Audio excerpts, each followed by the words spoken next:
Une application qui va rendre la vie des étudiants et des responsables d'université plus facile, c'est CalStudies et c'est le sujet de Israël Demain aujourd'hui sur Studio Kalita.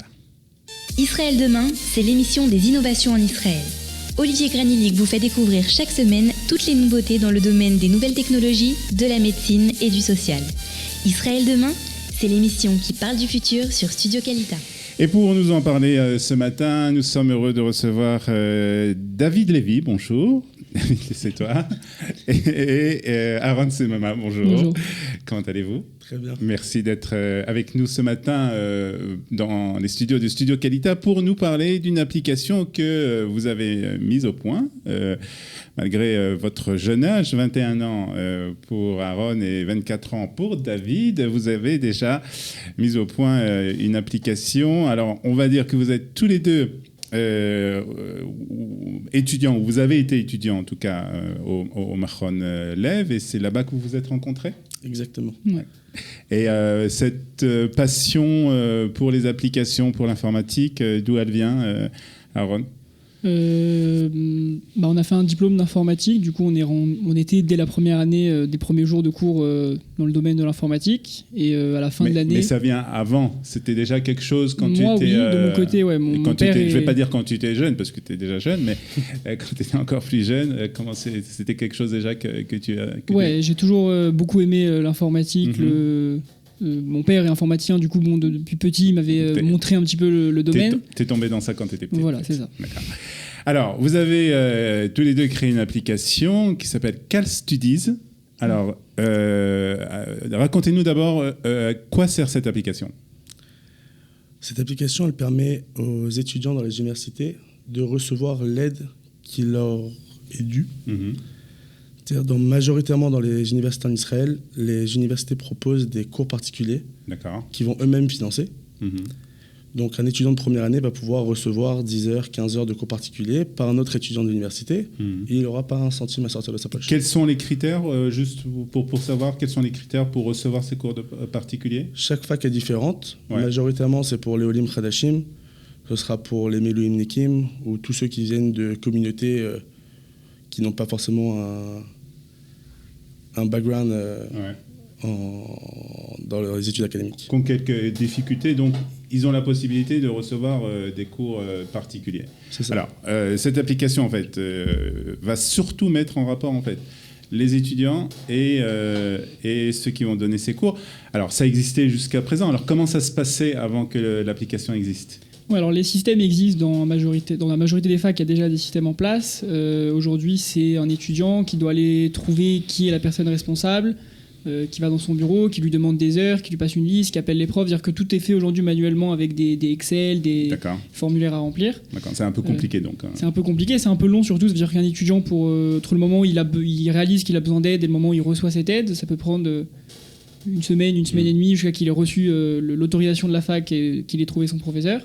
Et nous, ce qu'on espère, c'est simplifier tout ce process-là beaucoup plus rapidement. Alors, cette application va essayer, donc, comme vous le dites, de faciliter donc, cette mise en rapport entre ceux qui donnent les cours et les étudiants. Et bien entendu, ça va faciliter surtout la vie des universités et des centres, des centres d'études comme le Machon Lev. Alors, d'abord, comment est née cette idée ? C'est-à-dire que c'est quelque chose que vous avez rencontré, c'est une difficulté que vous avez rencontrée et que vous avez dit, peut-être qu'il y a quelque chose à faire là ? En première année, j'ai eu besoin de cours particuliers. Ouais. Puisque tu étais au Lechadash. Parce que j'étais au Lechadash, je sortais de l'armée, je parlais hébreu, mais au niveau de l'écrit, au niveau de la compréhension des cours, c'était un autre monde. D'accord. Déjà, je n'étais pas au courant qu'il existait des cours particuliers financés par la fac. Ouais. Ça, c'est vrai que c'est quelque chose aussi peut-être que nos auditeurs apprennent en même temps, c'est que c'est quelque chose qui existe et c'est bien de le demander en fait. Et je me suis retrouvé, une fois que j'ai compris que ça existait, d'aller chercher la bonne personne qui allait pouvoir me donner ces heures-là. La procédure était tellement longue que je n'ai pas reçu mes heures à la fin. Ah oui ? Parce qu'on était à 2 semaines des examens. Le temps que j'arrive à trouver la personne qui me donne la liste des professeurs disponibles, d'accord, je n'ai pas eu mes heures. Donc c'est vraiment du vécu. C'est vraiment du vécu. C'est quelque chose que tu as vécu et tu t'es rendu compte qu'il y avait une difficulté donc à mettre en rapport les étudiants et les professeurs.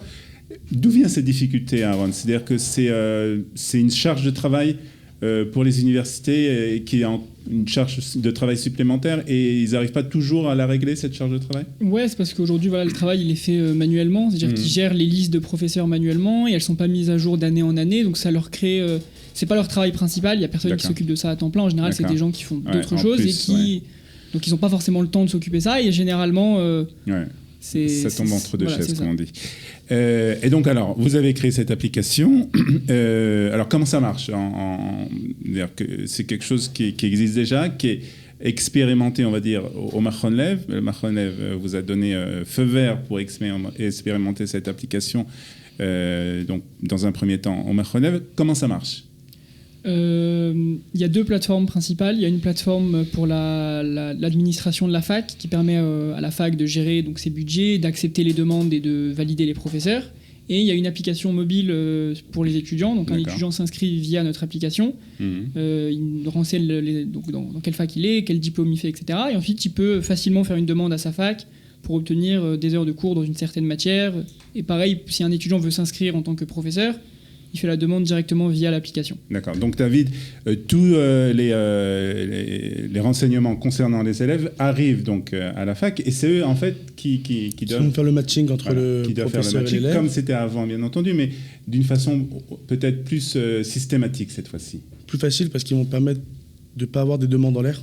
Ils ont au fur et à mesure un dashboard qui leur permet de voir en temps réel les demandes qui sont en attente. D'accord. Une personne qui a déjà reçu un certain nombre d'heures ne va pas forcément recevoir pour privilégier d'autres élèves qui n'ont pas encore reçu et se retrouver en fin d'année sans avoir dépassé le budget. Je crois qu'on a une photo d'écran de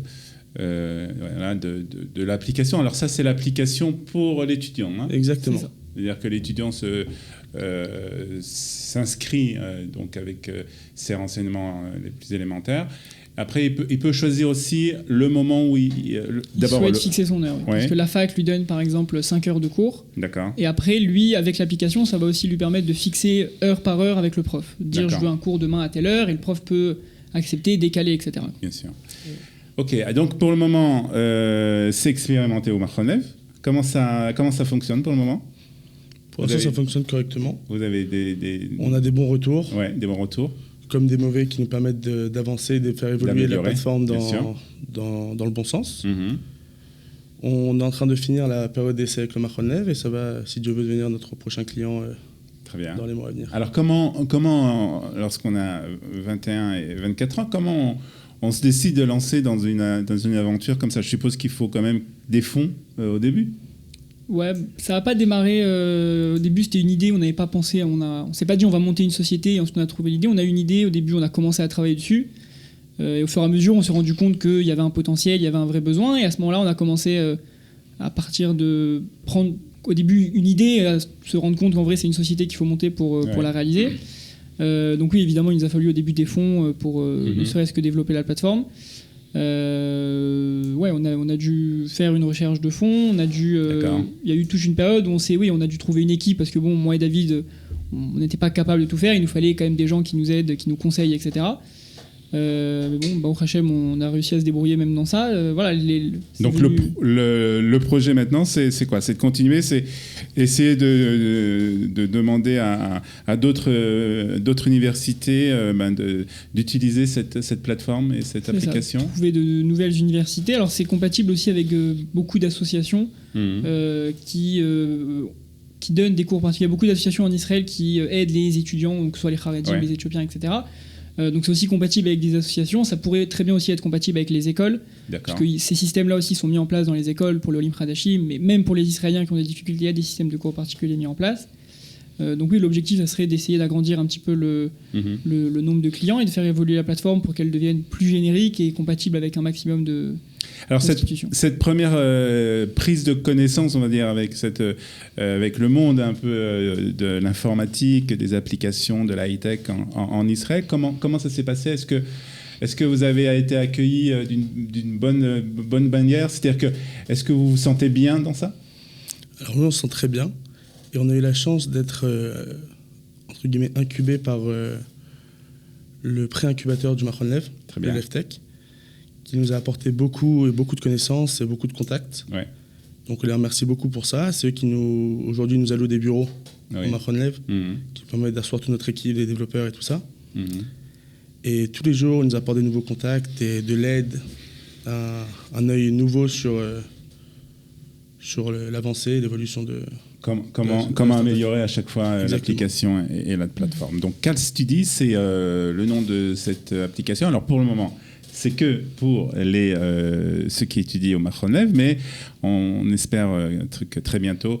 Ceux qui étudient dans d'autres facultés et d'autres universités pourront utiliser cette plateforme et cette application qui est donc très utile aussi bien pour les étudiants que pour les universités. On va vous souhaiter que ça continue comme ça, en tout cas, et que vous puissiez encore développer cette application et encore l'améliorer. Merci beaucoup, en tout cas, d'être venus, David et Aaron, pour nous parler de votre expérience dans ce domaine. Merci de nous avoir suivis. Nous nous retrouverons, bien entendu, la semaine prochaine pour un nouveau numéro de Israël Demain sur Studio Qualité. À bientôt. Bye bye. Israël Demain, c'est l'émission des innovations en Israël. Olivier Granillic vous fait découvrir chaque semaine toutes les nouveautés dans le domaine des nouvelles technologies, de la médecine et du social. Israël Demain, c'est l'émission qui parle du futur sur Studio Qualité.